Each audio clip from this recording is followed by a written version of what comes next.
In this video, I find myself in eastern Connecticut, and you're gonna get 2 waterfalls for the price of 1. Let's get started.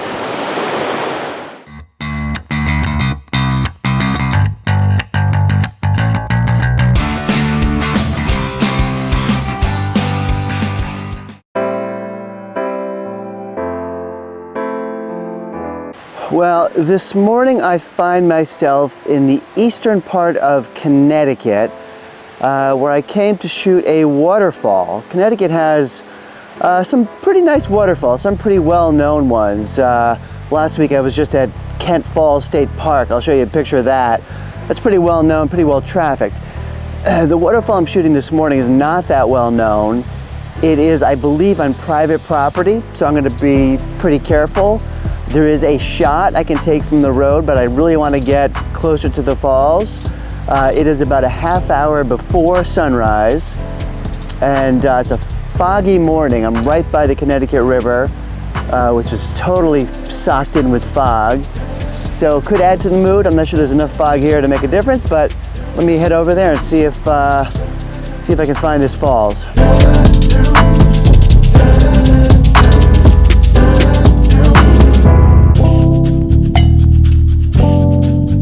Well, I started hiking in these woods. I thought there was a trail. It feels like I may have to make my own trail here. This is getting maybe a little stupid at this point, but I hear the falls and I really want to get a good vantage point if I can.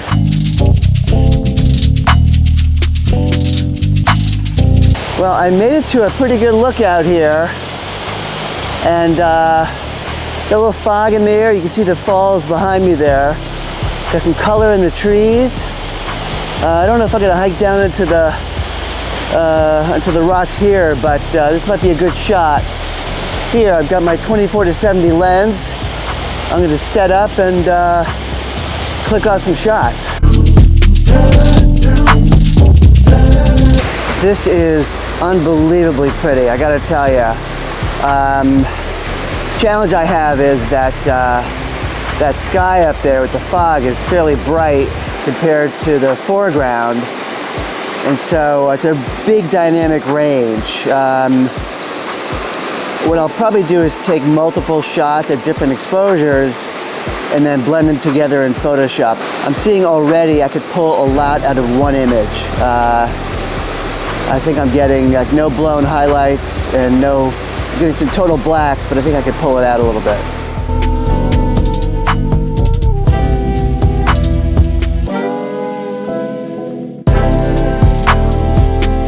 I think I am going to try to hike down here a little bit just to get closer to that. There's like a lower falls area down here that I'd love to have more in the foreground. Well, I made it down to the rocks. I do want to get just above this rock jutting out here to get those small falls in the foreground. There's water in front of me, so I got to try to make my way around. It shouldn't be too hard. Some of you watching might be saying I'm a little bit of a chicken, and I would agree with you.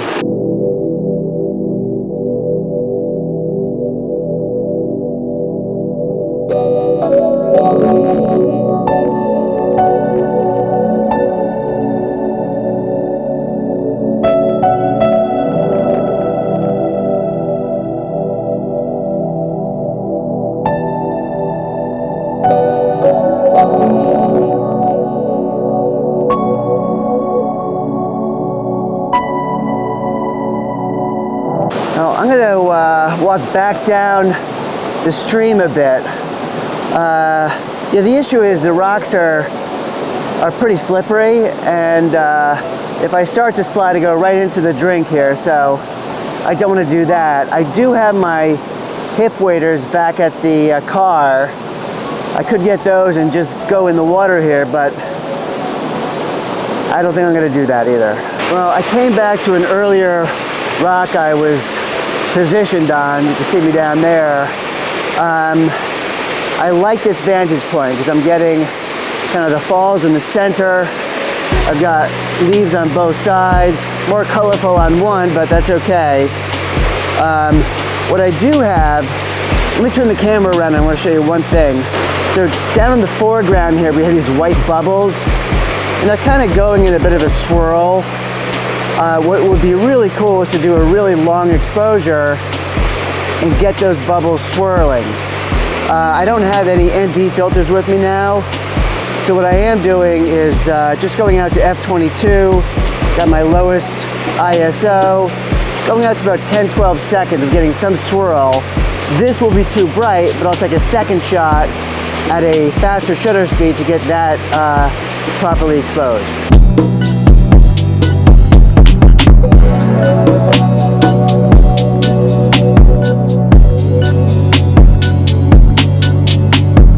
Well, this has been fantastic. This is a beautiful, beautiful waterfall, as you've seen.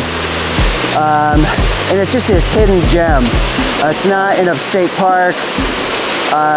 It's not in a well-trafficked area. But I'm so glad I found it. I'm gonna head back, probably go to that bridge up there. From there, I do get a shot at the falls, and it might be an interesting perspective, maybe with a longer lens, we'll see. I just gotta get down these rocks and through these woods, and I'll be at the shoot. Well, the view from the bridge is actually not that great because the leaves on the right are sort of, I'll zoom in a little bit, encroaching on the shot. If I move over this way, I've got some leaves in the foreground that are starting to down, branches getting in the way. So I think it is kind of important that you get down by the river, which is fantastic.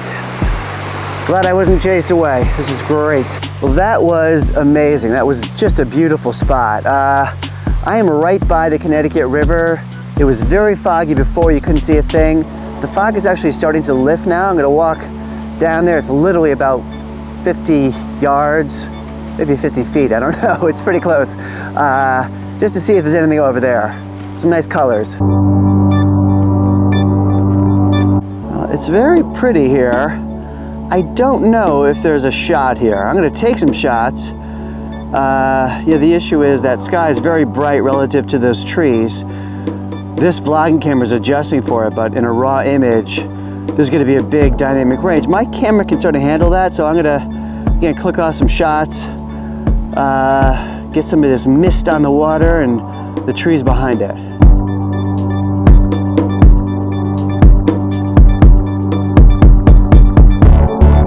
All right, not much here, but there is another waterfall. I think it's reasonably close to here. I've shot it before, but since I'm in the area, the trees are looking somewhat colorful, and the water is rushing pretty well because we've had a lot of rain. I figure I'd head over there. I don't know if it's 5 minutes away or 20 minutes away, I forget, but I'll look it up on my phone and head over there now. Well, the other waterfall was about 13 minutes away, so I did the drive over.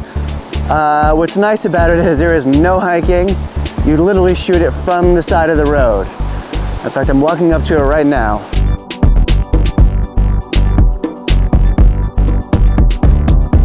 So this is a pretty waterfall. Kind of meanders down. There's a little bit of an S-curve coming down. The only distracting element is this big white blob of foam, which I may get rid of in Photoshop because I just find it really distracting. I think it might be good to climb up there and get the back falls more filling the frame, but I'm going to take some shots here and see what I can come up with.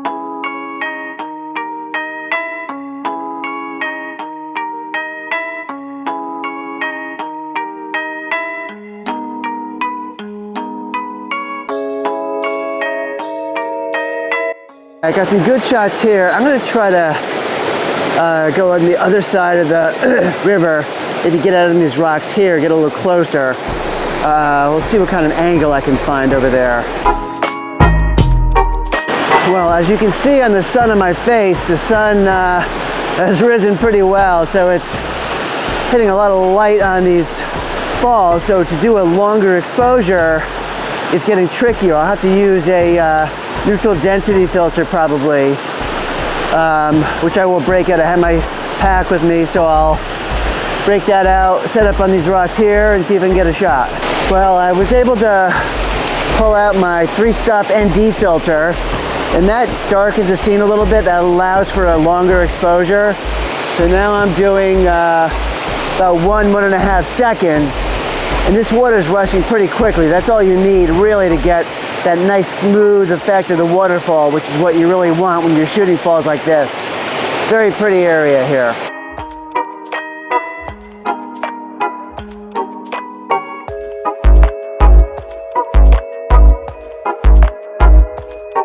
Well, this was a great morning. This is a really pretty part of the state. That first waterfall I thought was spectacular. It's a pretty good one too. Hey, if you like this video, it does help the channel just to give me a like, a thumbs up. And if you like this kind of content, landscape, do a lot of architecture, some Photoshop tutorials, make sure you subscribe to the channel so you just don't miss future videos and content. And until next time.